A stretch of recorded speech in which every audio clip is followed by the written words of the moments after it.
Thank you, Travis. Good evening, viewers, and welcome to tonight's regional news. We begin with news from Venezuela. The European Union on Monday imposed sanctions on 19 senior Venezuelan officials, lawmakers, and members of the security forces in response to December's legislative election that the bloc said was rigged in favor of President Nicolas Maduro. Allies of Maduro won almost all the legislature's seats in a vote that was also disavowed by the United States and seen in the West as a way for the president to take control of the only level of power not already in his grasp. EU foreign ministers approved the sanctions on Monday, taking the number of Venezuelans blacklisted by the bloc to 55. Like the United States, the EU has escalated sanctions on Maduro over the past 2 years, arguing that his 2018 re-election was a sham, though the measures have yet to achieve their stated aim of bringing about new presidential elections. Now for some COVAX news. On Monday, Ghana became the first country outside of India to receive COVID-19 vaccine doses shipped via the COVAX facility, a historic step towards the goal to ensure equitable distribution of COVID-19 vaccines globally. The delivery is part of a first wave of arrivals that will continue in the coming days and weeks. On February 23, COVAX shipped 600,000 doses of the AstraZeneca Oxford vaccine from the Serum Institute of India from India to Accra, Ghana, arriving on the morning of February 24.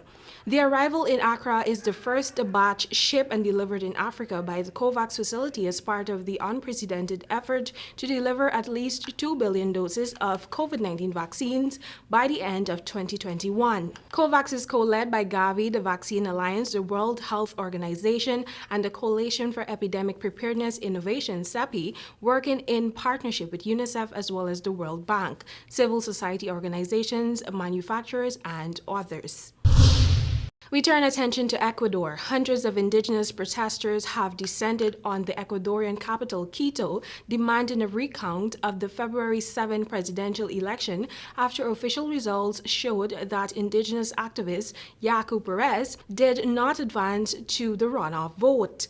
Perez, 51, has been walking through the nation to denounce what he calls manipulation of poll statements that left him in third place. Perez wants a recount in 17 of Ecuador's 24 provinces. Perez said at the rally in a Quito park that this fraud cannot go unpunished. Nobody can hide it, and noted that they're going to give the National Electoral Council one last chance. Now for news from Trinidad and Tobago. The Ministry of Health is urging the public to get vaccinated against yellow fever after the virus was detected in monkeys in South Trinidad.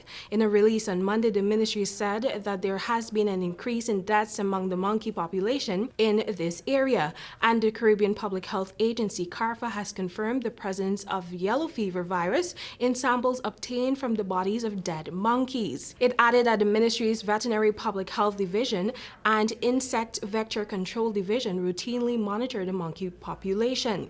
The yellow fever virus can be transmitted to humans mainly through the bite of an infected mosquito. Mosquitoes can get the virus by feeding on infected primates, humans, monkeys, and can then spread the virus to other primates, humans, or non-human. The ministry noted that a majority of the population would already have been vaccinated against yellow fever, as this is a vaccine given in early childhood.